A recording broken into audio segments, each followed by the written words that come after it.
Okey, Assalamualaikum dan salam sejahtera.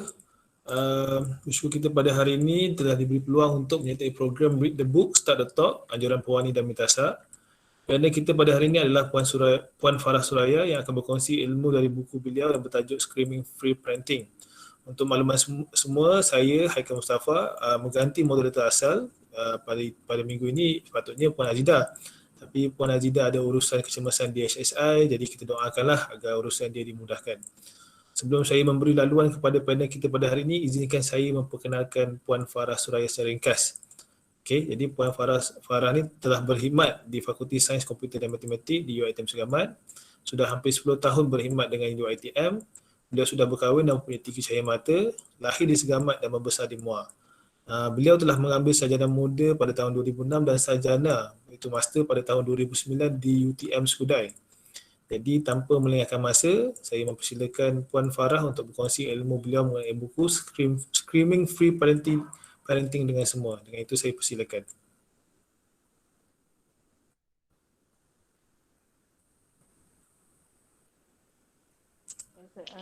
Boleh dengar? Boleh. Okey. Assalamualaikum dan salam sejahtera. Assalamualaikum. Terima kasih Encik Muhammad Haikal. Jadi minggu ni giliran saya lah ya untuk berkongsi tentang buku yang saya dah baca. Tajuknya, sekejap saya ada slide ni nak share kejap.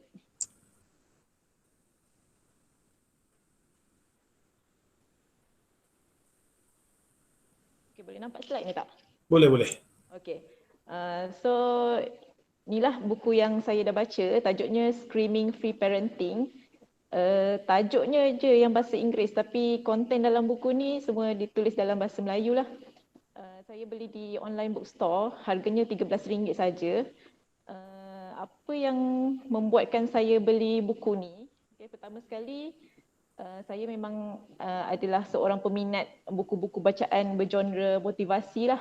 Sebab parenting ni pun kira macam genre motivasi juga. Memang buku-buku koleksi saya memang kebanyakannya memang dalam genre motivasi lah. Keduanya, kenapa saya beli buku ni sebab tajuk buku ni. Sebab saya juga seorang ibu, saya telah menjadi seorang ibu selama 4 tahun. Jadi selama 4 tahun tu saya perasan macam semakin lama saya macam semakin menjadi ibu yang suka menjerit lah dekat anak. Macam maksudnya tak boleh nak kawal ataupun kontrol stres, tak boleh nak kontrol emosi. Jadi itu memang menjadi ketakutan saya lah sebab saya tahu benda tu adalah perkara yang negatif. Tapi jadinya bila saya nampak buku ni, saya baca tajuk dia, saya pun cubalah beli buku ni. Okay. Dan ini sedikit latar belakang tentang family saya lah ya. Saya ialah seorang ibu kepada 3 orang anak, yang sulung perempuan umur 4 tahun. Kemudian saya yang nombor 2 dengan nombor 3 tu kembar lelaki, umur setahun 3 bulan macam tu. Alhamdulillah. Alhamdulillah. Pengalaman saya menjaga anak kembar ni memang sangat mencabarlah bagi saya. Sebab kembar ni memang dia punya perkembangannya sama. Sebab dia sebaya kan, perkembangannya sama, ligatnya sama. Jadi memang letihnya pun berkali ganda lah. Tambahan pula umur dia orang tu setahun lebih, memang tengah nak melasak kan. Jadinya lepas tu tambah dengan anak sulung perempuan saya, perempuan kan sedikit manja lah macam tu. Jadinya memang perhatian tu memang saya tak boleh nak bagi sama rata lah. Kadang-kadang tengah sibuk nak uruskan yang si kembar tu, yang si kakaknya merengek nak minta itu minta ini kan. Kiranya kesabaran saya seringkali teruji lah dengan 3 orang anak setakat ni. Sebab tu saya kata tadi, lama-lama saya semakin menjadi seorang ibu yang suka menjerit lah. Itulah ketakutan saya selama ni. Sebab masa anak seorang dulu masih boleh cool lagi lah. Kiranya bila bertambah anak, kira bertambahlah dia punya ujiannya. Sebab betul lah kata orang, membesarkan anak kembar ni memang sangat-sangat mencabar lah. 2 orang anak kembar tu tak sama dengan 2 orang anak yang umurnya lain-lain. Tapi saya percaya semua ibu bapa memang dah melalui macam-macam cabaran lah. Sebab cabaran kita ni setiap orang tak sama. Jadi buku ni saya rasa dia sedikit sebanyak memberi peringatan lah kepada saya. Mungkin di mana saya ada terlebih buat sesuatu perkara. So bila saya ingat balik ayat-ayat yang dalam buku ni mengingatkan saya untuk jadi slow sikit, lemah lembut sikit ke anak lah. Dan buku ini penulisnya namanya Teguh Iman Perdana, seorang orang Indonesia. Buku yang asalnya dalam bahasa Indonesia lah, kemudian dia dibawa masuk ke Malaysia dan diterjemahkan kepada bahasa Malaysia. Saya akan share tentang isi kandungan buku ni. Ini buku parenting ataupun buku motivasi. Jadinya penyampaian yang saya cakap ni kiranya bukan dari ayat saya sendirilah. Ini adalah ayat-ayat daripada penulis buku yang cakap lah, penulis buku yang tulis dalam buku ni.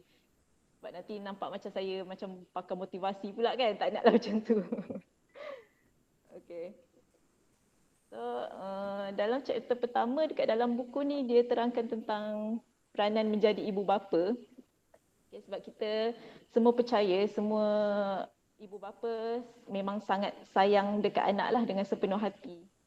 Sebab kita dah lahirkan, lepas tu dah membesarkan anak-anak dengan baik dan penuh kasih sayang. Dan setiap hari kita memang berusaha untuk memberikan segala yang terbaik lah demi masa depan anak-anak. Tapi kita tak tahu semua tu dah cukup ataupun tidak. Sebab di samping sekarang ni kita punya rutin dan tuntutan hidup yang mencabar kan. Nak cari nafkah untuk keluarga. And then kita tak tahu mampu ke tak kita nak terus konsisten untuk beri kasih sayang yang maksimum lah kepada anak-anak kita. Jadi penting untuk setiap ibu bapa untuk ada tenaga dan emosi yang positif. Tenaga dan emosi yang positif ni dia bukanlah tenaga dalaman ataupun tenaga apa-apalah yang seumpamanya, tapi dia adalah kualiti kepada emosi kita. Maksudnya cara pandang kita kepada anak kita dan sikap kita terhadap anak kita. Macam mana ibu bapa memahami anak-anak sebagai seorang anak yang perlukan kasih sayang dan perhatian yang sepenuhnya. So macam mana kita nak fahamkan anak kita, untuk memahami anak kita sebagai seorang anak yang memerlukan kasih sayang dan perhatian? Sudah tentulah cara corak asuhan. Corak asuhan kita kepada anak-anak kita ketika anak-anak masih kecil. Corak asuhan tu dia memainkan peranan yang penting lah dalam membentuk sahsiah diri anak-anak bila dia dah besar nanti. Dia bermula daripada corak asuhan anak-anak masa kecil. Kita bentuk daripada kecil dan dia akan menentukan sahsiah anak-anak masa dia dah besar nanti. Dan kita cuba bandingkan antara ibu bapa yang selalu bersikap keras dan selalu melakukan kekasaran dalam kata-kata, termasuk kekasaran secara fizikal, bandingkan dengan ibu bapa yang lemah lembut dan selalu menjaga hati anak-anak. Tapi dalam masa yang sama tetap mengutamakan disiplin. Dan cuba juga kita bandingkan antara ibu bapa yang tak pedulikan anak-anak. Beri je apa yang anak nak, serahkan tugas mengasuh kepada pasangan, tak kisahlah si bapa serahkan kepada ibu ataupun ibu berserahkan sahaja kepada bapa. Bahkan ada juga yang ibu bapa yang serah terus tugas mengasuh kepada pembantu rumah. Dah boleh terbayangkan dekat kepala kita. Sebenarnya masih banyak keluarga yang mengamalkan yang kita panggil sebagai fahaman pemisah. Fahaman pemisah ni kiranya pemisahan antara peranan ibu dengan peranan bapa. Kiranya katanya bapa tu tugasnya mencari nafkah utama keluarga. Dia sebagai pencari nafkah utama. Dan ibu pula sama ada ibu tu bekerja ataupun tidak bekerja, tugas pengasuh, menjadi pengasuh utama kepada anak. Itu maksud fahaman pemisah lah selama ni. Yang bapa pencari nafkah utama, yang ibu pengasuh utama. Jadi dekat dalam buku ni penulis banyak mengupas tentang masalah ni lah, masalah fahaman pemisah ni. Okay, satu chapter ni penuhlah dengan dia kupas tentang peranan pemisah ni. Okay, kaum ibu ataupun kaum wanita secara relatifnya cenderung kepada dia tak ada masalah untuk diterima sebagai seorang ibu oleh anak-anak. Okay. Tapi macam mana pula dengan bapa? Okay, kadang-kadang anak tu dia rasa macam ada certain family yang anaknya dia rasa macam dia kehilangan tokoh bapa tu. Okay. Kalau kita tengok satu family tu, ayah dia tak akrab dengan anak-anak, itu adalah sebenarnya masalah yang penting. Okay? Masalah yang penting tu bila bapa yang tak akrab dengan anak-anak. Okay, sebab peranan utama mendidik anak tu tak seharusnya diserahkan kepada isteri sahaja. Okay, apatah lagi kepada pengasuh ataupun pembantu rumah. Okay, peranan bapa sepatutnya bukan pencari nafkah semata lah. Okay, itu yang dikupas dekat dalam buku ni yang penulis tulis. Okay, dalam model peranan bapa yang terbaik, iaitu model terbaik adalah Nabi Muhammad SAW lah. Okay, baginda sangat sayang dan akrab dengan anak-anak.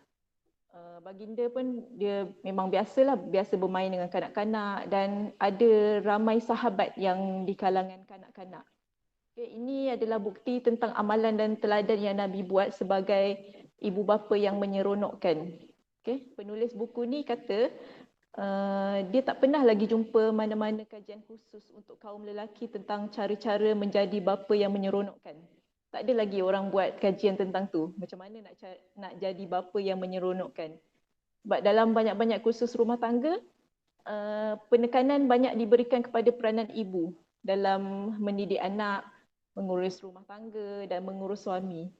Tak pernah lagi jumpa kursus yang mengatakan banyak tentang peranan lelaki ataupun peranan bapa, peranan ayah ni, peranan suami. Penulis ni tulislah dia kata hampir tiada. Ya? Padahal Nabi Muhammad SAW ada menegaskan betapa pentingnya peranan bapa. Nabi kata seorang bapa yang mengajarkan akhlak kepada anaknya adalah lebih baik daripada bersedekah. Imam Nawawi pun ada tulis kat dalam kitab Riyadhus Salihin, kata seorang bapa wajib menyertai anaknya ketika bermain sehingga bapa itu dapat mengarahkan anaknya ke jalan yang benar dalam permainan itu. Segala perkara yang bapa itu dapat mengarahkan anak ke jalan yang benar, segala perkara yang membingungkan anak dapat dihilangkan kerana anak itu dapat bertanya terus kepada bapa. Maksudnya bapa tu mesti berperanan sekali lah kalau sampaikan ketika kalau anak tu nak bermain pun bapanya kena menyertai anak dia tu lah dalam bermain. Okay, jadi penulis ni menegaskan untuk kaum bapa supaya lebih proaktif. Lebih proaktif dalam melibatkan diri dalam usaha membentuk perilaku kesolehan seorang anak. Okay, fokus tidak sepatutnya diletakkan kepada kaum ibu sahaja. Okay, dalam perkara ni ada 4 mitos. Okay, 4 mitos yang kita selalu dengar yang menggambarkan tentang persepsi keliru ibu bapa. Okay, khususnya para bapa ketika mentafsir diri sebagai seorang ketua keluarga. Okay, yang ini ada 4 mitos lah. Mitos yang pertama, selalu kita dengar bapa yang tegas tu adalah bapa yang berwibawa. Katanya bapa ataupun ayah yang berwibawa tu adalah ayah yang tegas, yang tak banyak senyum, yang tak rapat dengan anak. Okay, maksudnya semakin kerap menunjuk wajah yang serius, maksudnya semakin baik. Itu mitos yang pertama. Mitos yang kedua, tentang dia kata bapa tidak pernah salah. Mitos ni secara logiknya dia berasal daripada mitos yang pertama tadilah. Maksudnya demi menjaga kewibawaan seorang bapa tidak boleh dilihat berbuat salah. Okay, walaupun salah, pantang untuk seorang bapa minta maaf. Itu mitos yang kedua lah, yang daripada mungkin ibu bapa yang sejak dulu-dululah.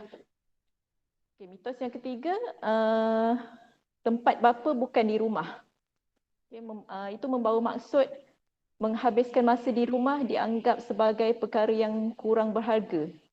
Sebab masa di rumah, menghabiskan masa di rumah adalah tugas para ibu.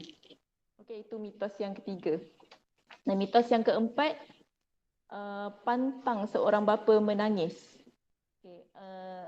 Air mata tu adalah bentuk luahan emosi. Okay, itu adalah normal lah. Emosi ni selalu dipandang rendah sebab kononnya itu cenderung kepada sikap feminin kan kalau menangis tu. Sikap perempuan. Tapi macam mana kita nak jadi seorang yang responsif kepada anak kalau kita sendiri biarkan hati kita tu keras membatu. Okay, jadi menangis tu normal lah sebenarnya. Itu adalah luahan emosi. Jadi mitos-mitos yang empat-empat mitos ni kita boleh ibaratkan sebagai arus yang besar lah yang penghalang untuk membentuk cara pandang kita sebagai ibu bapa ketika berhadapan dengan anak-anak. Okay. Penulis buku ni dia tak bermaksud membawa idea persamaan hak dalam isu peranan ibu bapa dalam mendidik anak. Tapi kalau selama ni kita ada banyak anggapan yang kata peranan mengasuh tu adalah tanggungjawab seorang ibu ataupun perempuan semata-mata. Sebenarnya dalam batas-batas tertentu lah. Ada juga peranan lelaki dekat dalam tu sebenarnya. Okay, kehadiran bapa sangat-sangat diperlukan supaya anak-anak dapat membesar sihat jiwa dan sihat raga dia lah. Sihat jiwa dan raga. Okay, itu yang dirungkaikan dalam bab yang pertama. Okay, ayuh kita mulakan. Okay. Dalam bab yang kedua, penulis ni dia mengajak pembaca untuk bangkit meninggalkan paradigma yang lama tentang peranan ibu bapa. Okay, kalau kita masih bersikap tidak peduli dan mengabaikan kepentingan peranan aktif dalam pendidikan anak setiap hari, jadi bersedialah untuk menuai hasil yang buruk di kemudian hari. Okay. Sebab kita selalu terdengar keluhan ibu bapa kan, dia kata penat fikir, penat tanya orang sana sini kan, dia kata kenapa sikap dan kemampuan perangai anaknya nampak beza dengan sikap dan kemampuan kawan-kawan anaknya yang lain. Apakah semua itu takdir yang perlu saya terima begitu saja, dia kata. Kalau macam tu kenapa takdir ni selalu dapat dekat orang lain? Tapi dekat saya selalu dapat takdir yang buruk. Maksudnya kenapa anak dia bersikap buruk macam tu, anak orang lain okey je. Kenapa adakah itu takdir? Kenapa saya selalu dapat takdir yang macam ni? Takdir yang buruk. Okay? Sebab kita selalunya kita tak indahkan prosesnya. Sebab kita nak segalanya berlaku dengan pantas. Maksudnya proses kita nak membentuk anak-anak tu kita selalu tak indahkan. Kita hanya nak dia punya resultnya je, result yang akhirnya kita nak semua berlaku dengan pantas, dengan jalan pintas. Maka di sinilah letaknya kealpaan kita kepada pentingnya tempoh usia keemasan anak-anak. Okay, kita panggil sebagai golden age. Kita cenderung nak hasil yang segera saja, tapi dalam perjalanan untuk sebelum mendapatkan hasil tu selalu kita alpha lah dekat situ. Okay, usia 5 tahun pertama tu kita panggil sebagai golden age. Maksudnya waktu pembentukan karakter anak-anak. Okay, dalam 5 tahun pertama usia anak-anak tu lah. Okay, dalam tempoh tu gembira bermain adalah penting untuk anak-anak. Okay, penting untuk anak-anak bergembira dan bermain. Sebab ada penyelidik kata 50% pembentukan kecerdasan seorang individu adalah ketika umur 1 hingga 4 tahun. Okay, pembentukan kecerdasan dia 50%, usia 1 hingga 4 tahun. Kemudian usia 8 tahun dia jadi 80% pembentukan kecerdasan dia. Dan pembentukan tu mencapai 100% bila usia dia 18 tahun. Okay. Sebab tu kita kena tahu orang-orang yang bijak pandai tu, mungkin ada kawan-kawan kita yang bijak pandai semua tu kan, tak semestinya sejak kecil dia memang pandai. Tak semestinya. Okay, faktanya orang yang berjaya adakala zaman kanak-kanaknya kurang dibanggakan. Okay, kurang dibanggakan mungkin masa kanak-kanak dia seorang yang nakal, tak dengar cakap ibu bapa, degil dan sebagainya. Tapi bila dia besar dia boleh jadi orang yang berjaya. Ada orang yang macam tu. Dunia bermain, maksudnya masa kecil tu dunia bermain untuk anak-anak kita ni penting. Okay, masa 5 tahun pertama tu. Sebab bermain ni adalah media eksplorasi anak-anak tentang persekitaran dia. Okay? Dan dia explore macam mana nak meluahkan gerak hati dan dorongan dalam diri dia. Itu yang semua dia belajar semasa dalam proses bermain tu lah. Okay? Tapi bermain yang macam mana yang sekaligus cara kita belajar bersama anak-anak, macam mana cara bermain tu.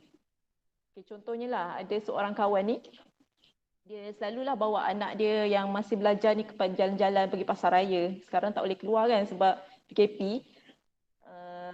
Kalau waktu biasa tu lah, waktu biasa dia selalulah bawa anak dia berjalan pergi pasar raya.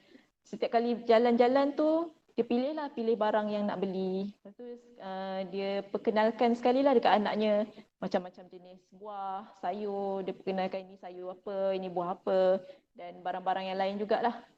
Kadang-kadang dia try lah, dia nak try uji pengetahuan anak-anak dia tu tentang barang-barang yang ada kat situ.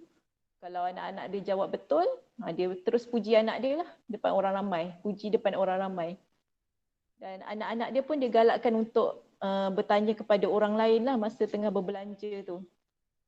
Okay. Masa nak bayar pun dia try suruh bagi duit dekat anak dia, suruh anak dia yang bayar. Kalau jumpa kawan-kawan sebaya, dia mendorong anak dia untuk berkenalan dan bertegur sapa. Okay. Dalam dunia pendidikan, kaedah ni istilahnya adalah fun learning. Fun learning. Belajar dengan seronok lah, belajar secara menyeronokkan. Okay. Itu contoh bermain sambil belajar yang kita boleh terapkan ke anak-anak lah. Okay, menjadi ibu bapa yang positif dan menyeronokkan dapat dimulakan dengan tutur kata yang penuh kasih sayang. Okay. Jadi kita yang perkataan yang bawah ni lah, dia kata bahasa kasih sayang. Okay, bahasa kasih sayang adalah bahasa anak-anak kita. Okay, ni bahasa kasih sayang adalah bahasa anak-anak kita. Jadi kita kena praktis untuk menggunakan bahasa kasih sayang. Okay, ni kita cuba dan belajar menggunakan bahasa kasih sayang. Okay, ini contoh-contohnya lah. Yang sebelah kiri yang tak sepatutnya kita ungkapkan, yang sebelah kanan ni yang sepatutnya kita ungkapkan lah. Contohnya kita kata pergi beri wang kepada orang itu, jangan kedekut. Janganlah kedekut, orang bakil masuk neraka tau. Cakap anak-anak macam tu, jangan cakap macam tu. Ayat yang sepatutnya adalah yang sebelah kanan. Cakap anakku yang budiman, mari kita menabung untuk akhirat. Biar kita masuk syurga sama-sama. Ini ibu ada rezeki, pergi belajar menabung dari Tuhan itu ya. Ataupun tengok tu, kesian orang tu. Anak ayah yang pemurah, berikan sedekah ini padanya. Biar anak ayah juga disayangi Allah.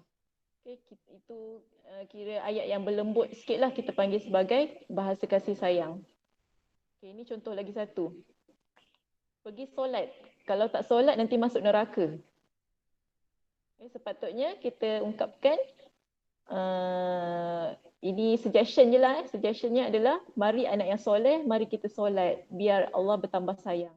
Ataupun anakku mari solat. Biar Allah bertambah sayang kepada ayah, ibu dan kamu. Siapa yang solat akan masuk syurga bersama-sama. Kita cakap benda yang positif je lah. Kita tak ada cakap yang benda-benda yang negatif.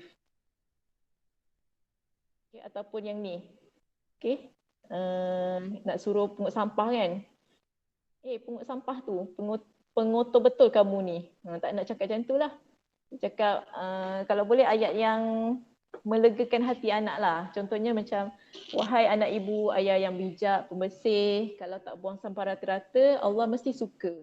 Jom kita bersihkan sampah ni. Sentiasa ingat, Allah sayang orang yang sukakan kebersihan. Okay, ada banyak contoh lagi lah yang saya ambil daripada buku ni. Okay, ini yang contoh yang seterusnya. Ni kalau anak-anak tak habis makan nasi lah, dia cakap habiskan. Susah-susah je ayah nak cari duit. kamu suka-suka je mau nak buang nasi tu. Apakah kamu apakah kamu mahu menjadi kawan syaitan? Orang yang suka membazir itu saudara syaitan tau. Cepat habiskan makanan tu. Itu nampaklah ada benda yang negatif dekat situ. Okay, sepatutnya suggestionnya adalah ayat yang seperti yang belah kanan tu lah. Dia kata, habiskan makanan tu anak yang baik hati. Ibu tahu kamu anak yang soleh yang dapat menghabiskan makanan. Habiskan ya. Allah suka kepada anak-anak yang tidak membazir dan tidak membuang makanan. Okay. Ada lagi lah dekat sini. Saya tak ingat ada saya masukkan berapa contoh. Okay, kemudian dekat sini nak minta tolong ambilkan beg lah dekat sini. Okay, hey, cepat ambilkan beg ayah. Ayah dah lambat ni. Cepatlah dekat macam tu kan. Sepatutnya kita walaupun kita nak cepat, kita kena kontrol emosi kita.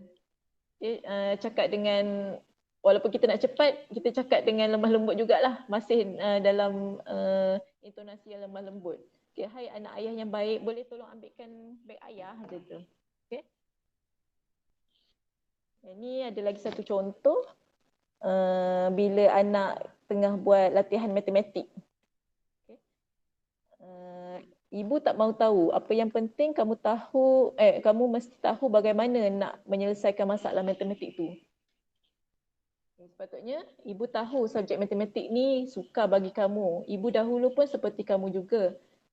Cuba beritahu ibu soalan matematik mana yang dapat ibu bantu supaya latihan matematik kamu dapat disiapkan dengan baik. Ni pun satu lagi contoh lah. Kita cakap, aduhai, yang ini pun kamu tidak tahu. Anak laki apa kamu ni? Sepatutnya, ayuh teruskan usaha kita, kiranya kita bagi dorongan lah. Ini dorongan. Kamu pasti boleh. Cuba lagi. Jangan takut melakukan kesalahan. Salah itu perkara biasa. Yang penting kamu jangan berhenti daripada mencuba ya. Okay, so itulah contoh-contohnya yang kita katakan bahasa kasih sayang. Okay, cuba daripada sekarang ni boleh cubalah dekat anak-anak masing-masing kat rumah tu. Kita ungkapkan perkara yang positif, perkara yang mendorong anak-anak. Okay, perkara ayat-ayat yang negatif tu cubalah untuk hilangkan daripada perkataan yang biasa kita ungkapkan setiap hari. Okay, so kita boleh tengok daripada menggunakan ayat-ayat yang berunsur hukuman ataupun gertakan, okay, kita tukar kepada ayat-ayat yang menekankan bahasa kasih sayang dan bahasa yang mendorong. Okay. Kemudian dalam bab yang ketiga pula, ada beberapa latihan, dipanggil kat situ latihan, yang dapat kita lakukan untuk mengeluarkan semula tenaga dan emosi positif supaya kita boleh jadi ibu bapa yang terbaik di mata anak-anak. Okay, syaratnya adalah sabar. Okay, sabar. Sabar menghadapi tingkah laku dan kerenah anak-anak.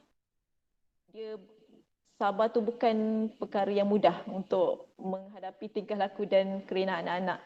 Memang saya pun akuilah, memang benda sabar tu bukan benda yang senang. Okay? Tapi kita kena cuba untuk bina kesabaran secara konsisten. Okay, jadi latihannya penulis syorkan untuk kita sentiasa tanam dalam hati perihal kewujudan anak-anak kita. Yang pertama adalah latihan sabar dan menyahkan ego. Okay. Kalau tiba-tiba kita hilang sabar, terus cakap dalam hati, ya Allah, aku lakukan semua ini atas kesedaran bahawa anakku ini adalah amanahmu. Anak-anak itu amanah kita kan. Dan pelaburan, okay, pelaburan kita dan harapanku untuk untuk dunia akhirat. Okay. Kalau hilang sabar, sentiasalah ingat anak tu adalah kita punya amanah, kita punya pelaburan dan harapan kita untuk dunia dan di akhirat. Okay. Yang kedua, berlatih mengejar detik keemasan dan memberikan penghargaan. Okay, yang detik keemasan yang tadi golden age tadi kan, usia 0 hingga 5 tahun, okay, kita dikenali sebagai detik keemasan tu lah. Okay, penulis dalam buku ni dia menyarankan kita untuk cuba kejar detik tu, detik keemasan. kawasan tu 0 hingga 5 tahun. Okay, manfaatnya sebab dia akan memberikan kesan yang mendalam dan membekas dalam hidup seseorang termasuk anak-anak. Okay, macam mana cara dia? Kita beri perhatian, beri pujian, beri penghargaan dekat anak-anak. Okay. Dan kuncinya pula apa? Kuncinya kita kena asahlah sensitiviti kita. Mungkin selama ni kita tak sensitif, anak panggil kita macam buat dek je kan, malas nak layan kan kita. Ingat anak-anak tu saja je kan nak ambil perhatian. Tapi mulai sekarang ni kita kena asah sensitiviti kita lah. Sebab anak-anak ni dia suka kalau kita beri perhatian kepada mereka. Dia rasa macam diri dia tu bermakna lah untuk kita. Yang ketiga, kena berlatih latihan mengucapkan cinta dan kasih sayang. Yang nombor 3 ni kita kena paksa diri kita lah mengucapkan rasa cinta. Okay, sebenarnya perkara yang penting yang penulis nak tekankan kat sini ialah kita kena beritahu anak-anak. Kita kena sentiasa cakap dengan anak-anak bahawa mereka ni memang sememangnya layak disayangi. Okay, kita beritahu anak-anak melalui kasih sayang kita kepada mereka. Okay, sentiasa beritahulah dekat anak-anak. Memang kita sayang dia, kena sentiasa cakap macam tu. Okay. Yang keempat, latihan supaya tidak meremehkan anak. Jangan pandang remeh dekat anak-anak sendiri. Kalau anak kita datang, dia cerita perkara-perkara yang gembira, prestasi yang baik, kita cubalah tengok muka anak kita tu, tatap wajah dia. Kalau dia cerita benda yang gembira kan, so kita pun tunjukkanlah wajah yang gembira juga. Kita tunjukkan wajah yang ceria, pegang bahu dia, peluk dia. Tapi kalau dia mengadu perkara negatif, janganlah kita buat wajah ceria juga. Kalau dia mengadu perkara negatif, kita pun tunjukkanlah wajah simpati kita, belai dia, pujuk dia. Dan seterusnya, latihan memberikan pujian. Okay, cuba kita beri pujian atas perkara-perkara kecil ataupun perkara remeh yang anak-anak kita lakukan. Okay, beritahu mereka betapa syukurnya kita ketika mereka mula menunjukkan satu pencapaian. Okay, berikan pujian yang tulus ikhlas. Okay, kalau anak buat apa je, sekecil-kecil perkara yang dia tunjukkan prestasi kepada kita, kita puji dia. Jangan puji yang ikhlas lah. Jangan nampak macam fake pula pujian tu. Okay? Seterusnya, latihan memuliakan anak. Okay, dia berbeza sikit dengan yang latihan memberi pujian tadi. Okay, memuliakan anak ni dia lebih spesifik sebab dia ada unsur layanan kepada anak. Kalau kita nak jadi ibu bapa yang menyeronokkan dan sentiasa melekat dalam ingatan anak-anak, kita buatlah perkara ni. Kita layan anak-anak kita. Seterusnya, latihan melihat anak sama pentingnya. Kita sebenarnya tak boleh tunjukkan kecenderungan kepada salah seorang anak je. Atau kita banding-bandingkan anak, tak boleh. Kita kena bersikap adil lah, bersikap adil secara seimbang dan jangan tunjukkan kesukaan kita kepada mana-mana anak secara berlebihan. Kemudian latihan bercerita. Bercerita ni sebenarnya bukan tugas ibu saja. Ini antara bercerita ni antara cara yang berkesan menjadi seorang ayah yang menyeronokkan. Siapa para bapa yang ada dekat sini yang tak pernah bercerita, duduk bersembang dengan anak-anak, bolehlah try buat macam tu. Okay? Sebab dia boleh melatih kita menjadi bapa ataupun ayah yang menyeronokkan dan jadi akrab dekat anak-anak. Okay? Terutamanya anak-anak yang bawah umur 5 tahun tadi tu. Okay? Kalau tak biasa, biasakanlah mulai sekarang. Sebab bercerita ni dia adalah cara berkesan untuk berkongsi ekspresi dan membuai anak dengan contoh yang positif. Okay, dalam bercerita tu kita selit-selitkanlah contoh-contoh cerita yang positif, cerita yang ada teladan, okay? Contoh teladan, dan ada banyak manfaat yang lain lah. Bila cerita tu, ceritalah dengan penuh ekspresi, penuh drama, okay? Ikut karakter yang ada dalam cerita tu. Okay, kalau cerita tu ada cerita kita perlu bergerak, geraklah. Kalau kita cerita tentang ada arnab kena melompat, lompatlah, lompat. Dengan mimik muka sekali, jangan lupa. Dan suara, kalau kita ada cerita tentang watak-watak yang certain watak, kita tukar-tukarlah suara kita untuk jadikan cerita tu lebih seronok lah. Okay? Buatlah semua tu. Okay? Seterusnya latihan memaniskan wajah. Okay, memaniskan wajah. Bagi orang yang dah biasa tak beri senyum, dah biasa tak senyum kan, tak biasa senyum lah maksudnya, yang tak biasa senyum, sekarang ni kenalah biasakan wajah manis dan senyum dekat anak-anak masing-masing. Okay? Senyum ni mudah je kan, langkah yang mudah, senang je senyum dan murah. Langkah yang mudah, senang dan murah senyum ni, bagi membuatkan anak-anak berasa selesa dan disayangi.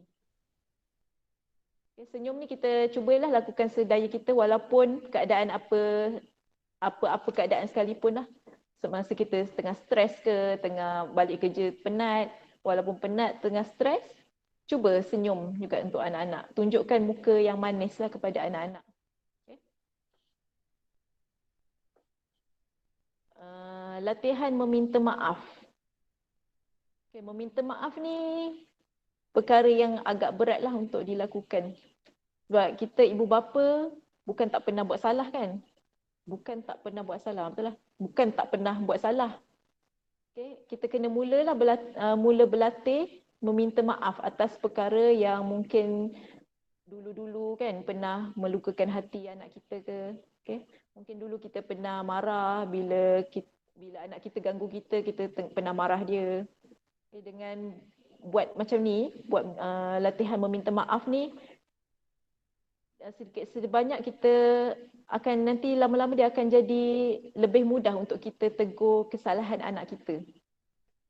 Okay. Sebab kita dah biasa ajar dia latihan untuk meminta maaf bila buat salah, nanti lama-lama anak kita pun akan jadi lebih mudah kalau kita nak tegur kesalahan dia. Okay, dan anak kita pun akan jadi lebih mudah mengakui kesalahan diri dia dan lebih untuk meminta maaf dekat kita. Sebab kita tunjukkanlah contoh dulu dekat dia.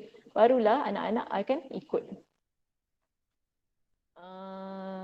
Okay. Dan yang last sekali adalah latihan menjadi sahabat anak. Prinsip menjadikan diri kita sahabat kepada anak akan mula menunjukkan kesan bila mereka meningkat dewasa. Kesan dia bukan masa anak-anak kecil. Kita masa kecil-kecil ni, anak masa kecil-kecil ni kita try jadi sahabat anak. Tapi dia punya kesan dia akan kita nampak bila anak-anak tu meningkat dewasa. Okay? Sebab ramai pakar berpendapat bila kita berusaha jadi sahabat anak, mereka akan rasa lebih selesa dan jadi kurang segan dengan kita. So, jadi kurang segan, macam-macam lagi dia boleh bercerita kat kita, dia boleh meluahkan emosi kat kita. Kalau ada apa-apa masalah, semua dia pergi dekat kita lah sebab dia jadi lebih selesa dan tak segan dengan kita. Okay? Jadinya tadi ada 7 lah semua latihan yang untuk kita buat supaya kita jadi ibu bapa yang menyeronokkan. Siapa yang tak biasa buat benda-benda tu boleh biasakanlah mulai sekarang. Tapi untuk buat perubahan ni memang tak semudah yang kita sangka lah. Mesti ada rintangan kalau kita nak buat apa-apa perubahan. Okay, antaranya rintangan ada dekat sini ada 4 rintangan dan slide yang ada 7 rintangan. Okay, rintangan pertama adalah apabila anak-anak tidak hormat kita. Okay, bila anak-anak tak hormat dekat kita, solusinya kita gunakan teknik-teknik bahasa kasih sayang lah. Bahasa kasih sayang yang tadi, yang saya ada cakap dekat slide tadi tu. Bahasa kasih sayang, kita gunakan teknik-teknik itulah bila kita menghadapi anak yang ada masalah ataupun anak yang selalu bersikap kasar. Kita perbaiki perkataan kita dulu. Okay. Kemudian kita kejar waktu-waktu yang berkualiti dengan anak-anak dan berikan sentuhan fizikal yang bersifat menyokong. Okay, itu untuk rintangan yang pertama. Yang kedua adalah apabila anak terlalu manja. Kadang-kadang kita kena ambil pendekatan demokrasi lah, dan ada masa kita kena bersikap tegas dan kita kena bersikap berdisiplin. Okay, tapi asalkan kena pada tempat. Kena tegas dan berdisiplin pada tempat dan kena seimbang lah. Okay, isunya disiplin yang macam mana yang kita perlu terapkan. Okay, dah tentulah disiplin yang tak kaku, disiplin yang tak keras. Okay, asalkan pendekatannya berbentuk dialog, okay, kita bercakaplah dengan anak pendekatan dia. Okay, hasilnya mesti jadi baguslah selepas tu. Dia sama macam latihan menjadi kawan, menjadi sahabat kepada anak macam yang kita bincangkan sebelum ni tadi. Okey, seterusnya, boleh tak kita marah? Adakah boleh kita marah? Sebenarnya ada masa kita perlu marah. Okay, marah bila anak melanggar prinsip yang kita dah sepakati dengan anak sebelum ni. Contohnya kita dah bincang tentang dengan anak, apa yang tak boleh buat, apa yang boleh buat kan. So bila itu prinsip yang kita dah persetujui lah dengan anak kita. Tapi bila anak tu melanggar prinsip tu, kita mesti marah lah. Mesti marah kat dia. Bukan saja boleh marah, tapi kena marah. Perlu marah. Tapi ada juga marah yang negatif. Dia ada marah yang positif dengan negatif. Yang marah negatif tu maksudnya marah yang suka-suka je nak marah. Tak kisah benda tu kecil ke, benda tu besar ke, asyik nak marah aja. Itu marah yang negatif. Jadi bila terdetik rasa marah yang macam ni, cuba tahan diri kita. Tahan diri kita, ingat semula kesedaran kita tentang anak kita. Anak ni macam yang first tadi lah, saya cakap anak ni adalah amanah kita. Kita punya harapan kita dunia akhirat. Kemudian kalau tak boleh tahan lagi marah tu, baca bismillah, tarik nafas, istighfar, ambil wuduk. Okay? Kalau terpaksa merotan, merotan tu macam mana? Kalau terpaksa merotan, boleh lakukan dengan cara yang berkesan lah. Cara yang berkesan dan sekadar kita pegang rotan tu untuk memberikan rasa terkejut dekat anak-anak. Okay? Sekadar untuk memberi kesan terkejut. Kita kena bezakan antara merotan dan membelasah. Okay? Jangan gunakan kata-kata yang menyakiti. Okay? Jangan berikan label buruk dekat anak-anak. Jangan tegur anak depan orang ramai. Kalau puji boleh puji depan orang ramai. Kalau nak tegur anak, kalau boleh elakkan depan orang ramai lah. Okay? Kalau anak buat perangai yang buruk, salahkan perangai yang buruk tu. Tapi bukan salahkan anak lah. Salahkan perangai yang buruk tu. Kemudian rintangan yang keempat. Rintangan keempat dan yang kelima ni, dia berkaitan. Okay, berkaitan. Mungkin ada yang kata tak pandailah macam mana nak jadi ibu bapa yang menyeronokkan. Okay, semua tu perlukan latihan. Okay, lebih-lebih lagi kalau kita tak berpengalaman kan, ataupun dulu kita tak pernah ada bapa yang rapat dulu masa kita sendiri tak rapat dengan ayah kita ke kan. Sebab kebanyakan bapa yang zaman dulu walaupun dia baik hati tapi ada certain yang dia ada sikap yang stereotype. Okay, iaitu sikap yang tak rapat dan tak mesra dengan anak-anak. Ada certain ibu bapa yang zaman dululah. Okay, so kita perlu fahamlah perubahan yang kita nak buat ni. Kita tak boleh ikut cara yang ibu bapa yang dululah. Kita perlu faham perubahan yang kita nak buat ni akan bermula dengan penuh kepelikan. Macam nampak pelik lah tiba-tiba anak kita nampak kita kenapa macam lain je kan, nampak berubah sikit. Memang nampak pelik sikit. Tapi jangan segan untuk bersikap kasih sayang kepada anak-anak dan keluarga. Okay, sebab Mungkin ada yang segan kan sebab kata nanti nampak kurang macho kan, kurang macho. So berhati-hatilah dengan pemikiran sebegini. Buang sikap yang kata nanti kurang macho tu. Kita kena tak boleh segan-segan lah untuk tunjukkan sikap kasih sayang kepada anak-anak dan keluarga. Okay? Sebab bagi anak-anak, sikap ibu bapa yang tiba-tiba berubah ni, dia macam mungkin jadi kejutan yang besar lah. Mungkin sebelum ni sifat mak dia macam lain kan, tiba-tiba berubah jadi yang lebih positif. Anak-anak pun sebenarnya dia pelik. Dia macam jadi kejutan besar lah. Dan dia mungkin ada anak-anak yang tertanya-tanya jugalah. Mereka mungkin menjauhkan diri, curiga ataupun rasa pelik dengan perubahan ataupun sikap kita tu. Jadi macam mana bila berlaku situasi yang kita panggil bertepuk sebelah tangan ni?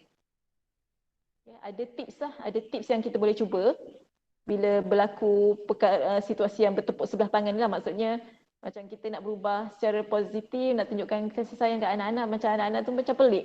Pelik, kita macam dijauhkan diri lah, macam nampak curiga sikit kan. Jadinya ada beberapa tips lah untuk yang kita boleh cuba. Yang pertama, cari waktu yang tepat. Maksudnya waktu yang tepat tu kita kena manfaatkan waktu bila anak-anak dalam keadaan yang riang gembira. Itu yang penulis ni suggest lah, dia kata dekat situ. Manfaatkan masa bila kita nampak anak-anak kita tengah gembira kan. Waktu tu lah waktu yang bagus untuk kita bertindak. Okay, masa tu kita boleh tanya tentang aktiviti harian anak-anak. Okay. Masa sekolah, dekat sekolah dulu hari tu belajar apa. Tanya tentang kawan-kawan dia ke apa. Okay, tanya dengan penuh empati lah. Bukan tanya dengan nada menyiasat. Okay. Jadinya jadikan detik tu, detik yang tepat tu, iaitu masa manfaatkan waktu anak-anak yang tengah bergembira tu sebagai peluang untuk sembang santai dengan anak-anak lah. Kita sembang-sembang santai. Okay? Maksudnya sebelum kita berharap anak-anak nak berbual dengan kita sebagai ibu bapa kena beri contoh dululah. Maksudnya kita mulakan bercerita dengan anaknya, anak kita pancing dia dululah. Kita pancing dia untuk kongsi cerita dia pula. Kita dah kongsi cerita kita, and then kita pancing dia untuk dia cerita ataupun kongsi cerita dia pula. Okay? Dan dekat dalam buku ni pun adalah dia tunjukkan contoh macam mana nak mula berbual dengan anak-anak. Dan yang last kali, kekangan yang paling genting adalah faktor kekangan masa dan kekangan peluang. Okay, macam mana kita nak berhadapan dengan kesibukan yang kadang-kadang kita sendiri tak boleh nak elak kesibukan kita tu. Okay. Dia sebenarnya bergantung kepada motivasi lah dan bergantung kepada teknik kita. Kalau kita sibuk, mungkin kita boleh manfaatkan teknologi kita lah. Kita sibuk dekat office, kita boleh call anak-anak, WhatsApp tanya tengah buat apa tu semua. Okay, itu antara cara untuk mengambil peluang atas kekangan masa yang kita ada. Okay. So, adakah kita sekarang ini terlambat untuk berubah? Sebenarnya tak terlambat. Okay, sebab kata setiap ibu bapa perlu melakukan revolusi kepada corak pengasuhan anak-anak. Okay.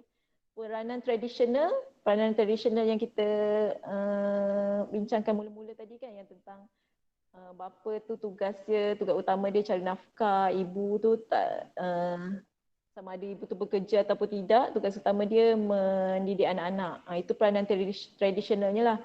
Okay, peranan tradisional ni sebenarnya tak cukup untuk kawal anak-anak pada masa sekarang ni, pada zaman sekarang. Sebab corak pengasuhan anak-anak zaman sekarang ni dia semakin kompleks dan semakin rumit. Okay.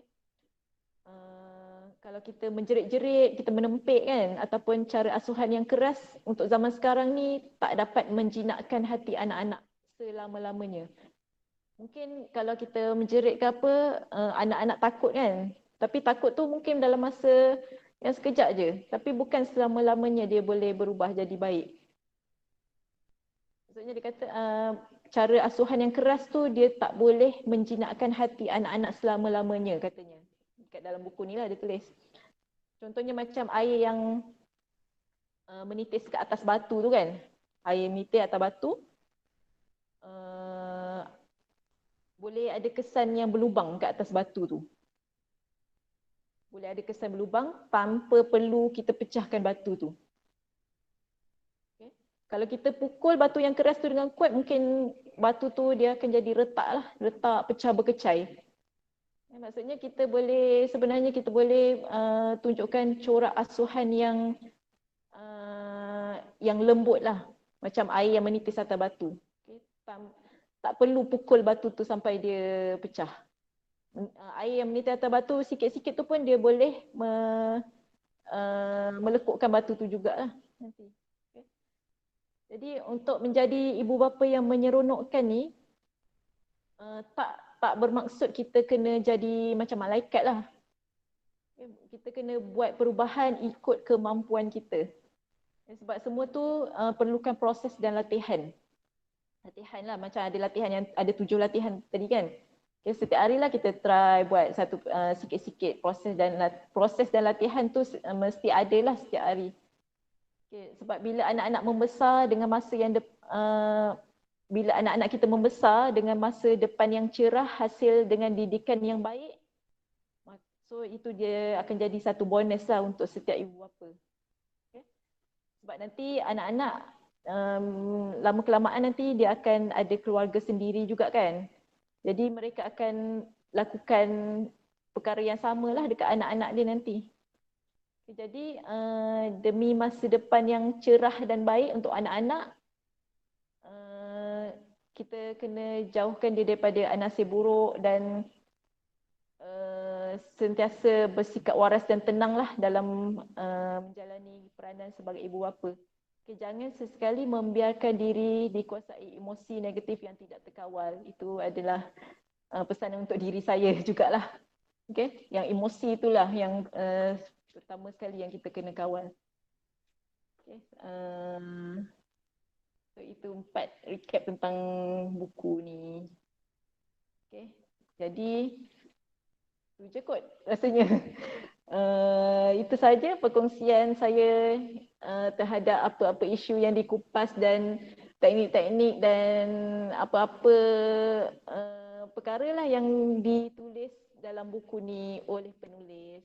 Jadinya harapan kita supaya anak-anak sentiasa mempunyai keyakinan diri, bertanggungjawab dan tidak pernah merasa kehilangan tokoh yang berperanan, iaitu ibu bapa lah.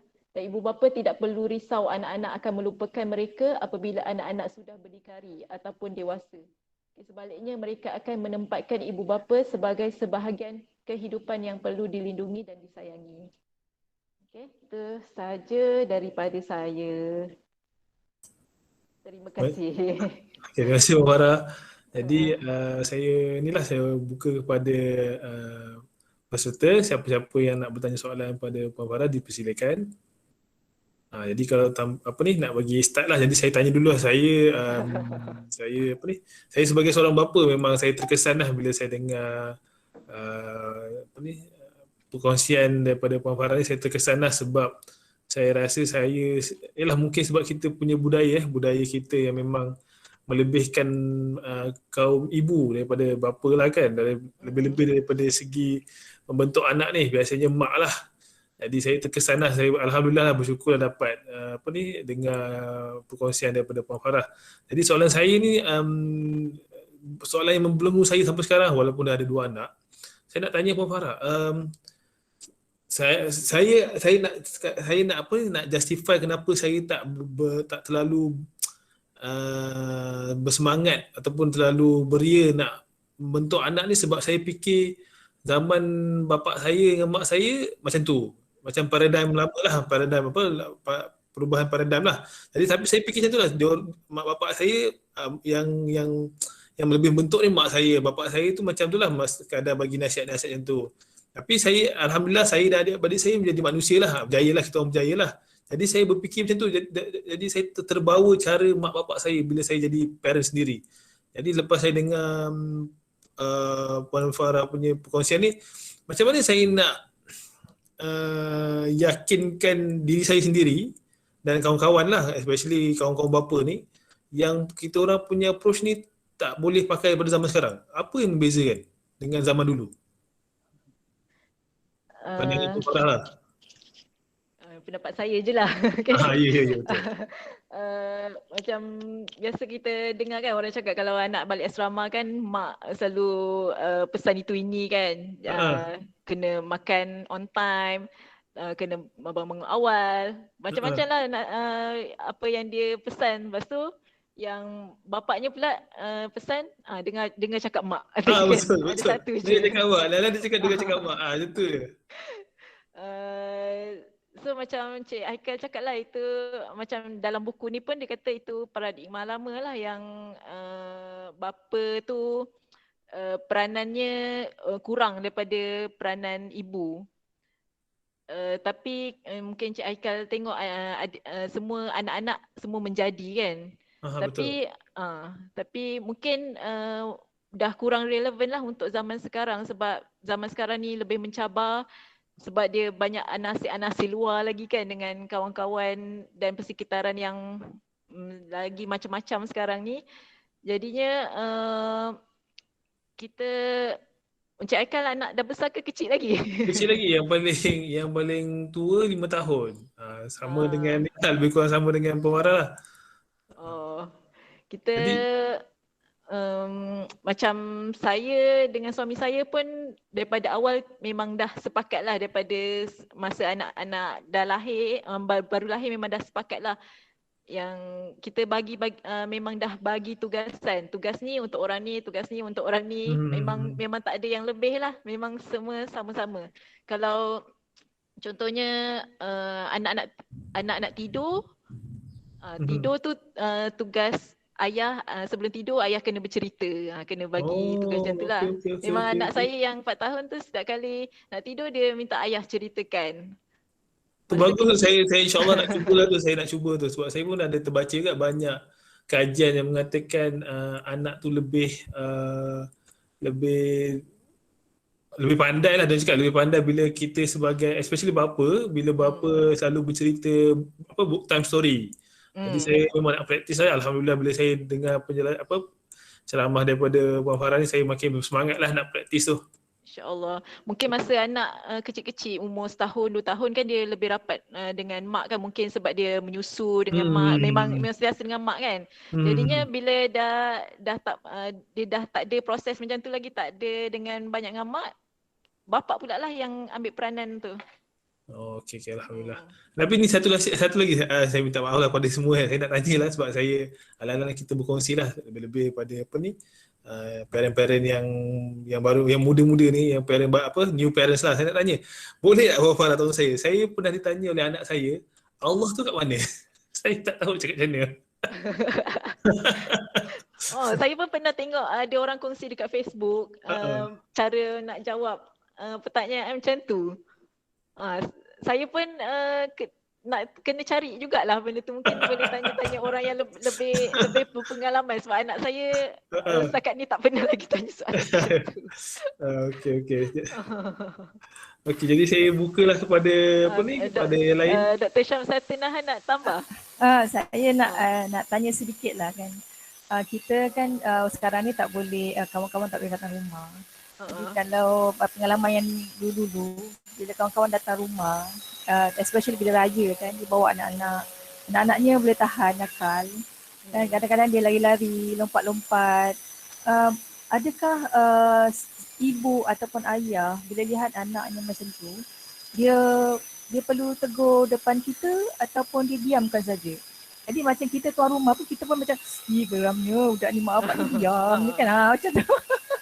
Macam mana Puan Farah? Pandangan Puan Farah lah. Itu perlu ditegur sebenarnya, perlu ditegur. Tapi bukan depan tuan rumah tu lah. Mungkin dia boleh pergi dekat anak dia.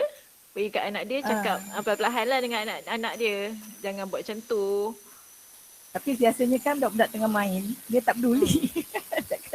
dia akan lompat-lompat lagi kan macam tu. Adakah ibunya macam kalau waktu tu kalau macam saya lah dulu anak memang ada pesan dari rumah nak datang rumah kawan, betul-betul. jangan nakal-nakal, nanti kalau nakal nanti mak akan cubit, macam tu lah. Jadi anak kalau macam tengok kawan-kawan kita ni mana yang ada anak kecil kan, dia macam tak peduli, tak macam biarkan je anak-anak dia. Jadi adakah betul lah soalan saya tadi, adakah perlu dia datang dekat anak tu, dia kalau dicubit anak dia, benda tu beri kesan tak pada anak-anak Saya perasan anak-anak kecil ni kalau kita cakap sekali memang dia tak boleh nak ikut. Dia tak kena ikut kan? Cakap banyak kali. Maksudnya sebelum nak pergi rumah orang tu, daripada rumah ataupun hari sebelum tu memang dah kena ingatkan berkali-kali lah. Jangan buat macam tu dekat rumah orang. Kena ulang banyak-banyak kali lah arahan tu. Puan Farah, kalau saya boleh sambung saya share sikit sebab saya faham masalah ibu-ibu parenting sekarang ni kan. So saya share apa yang terjadi masa terawih lah. Yang baru-baru ni kan sebelum kita PKP. So faham soalan Dr. Syamsatun tu relevan sangat. So kalau dulu mungkin tanggungjawab tu pergi pada ibu bapa yang punya anak yang nakal tu. Kita panggil nakal lah, yang tak boleh nak kawal. Kalau dulu mungkin kita pun akan pandang rendah kepada, ataupun kita pun rasa geram je.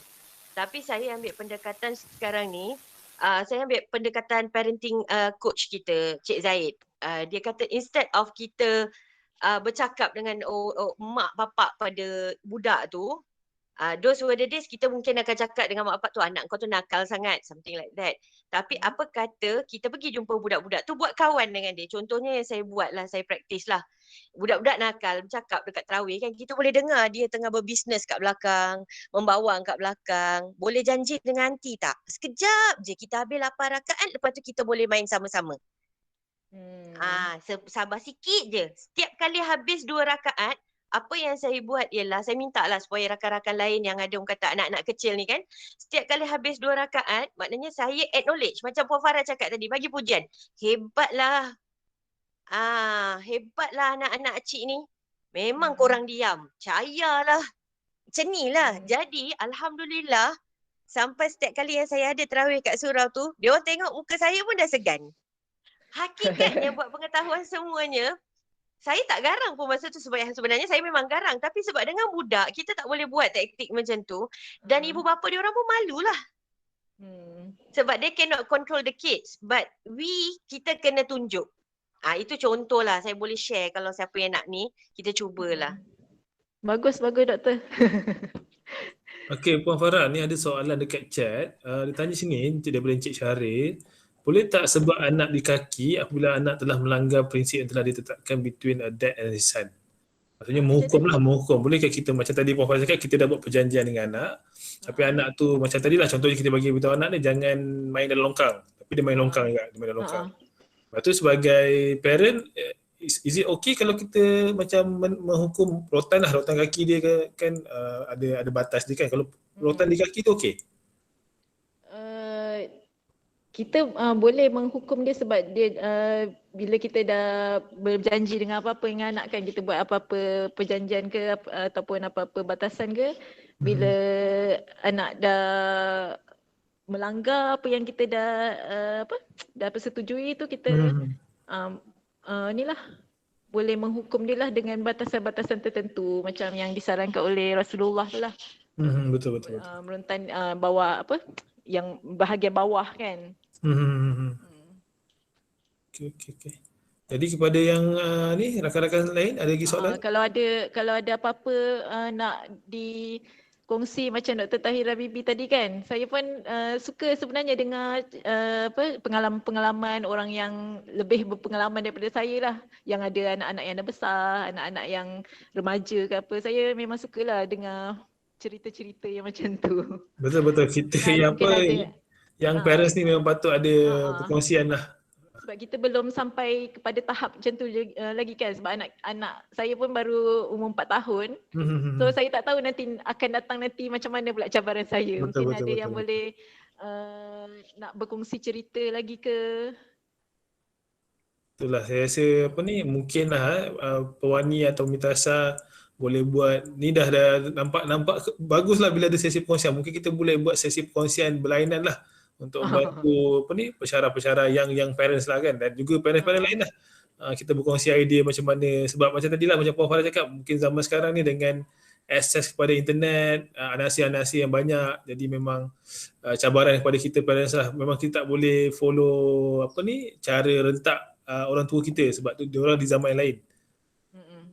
Okay, kalau gitu berakhir sesi kita pada hari ini.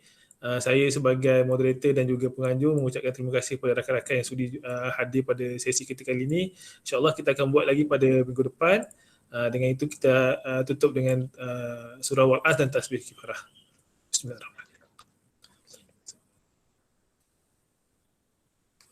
Okay, terima kasih semua. Terima kasih Puan Farah. Good sharing. Best sangat.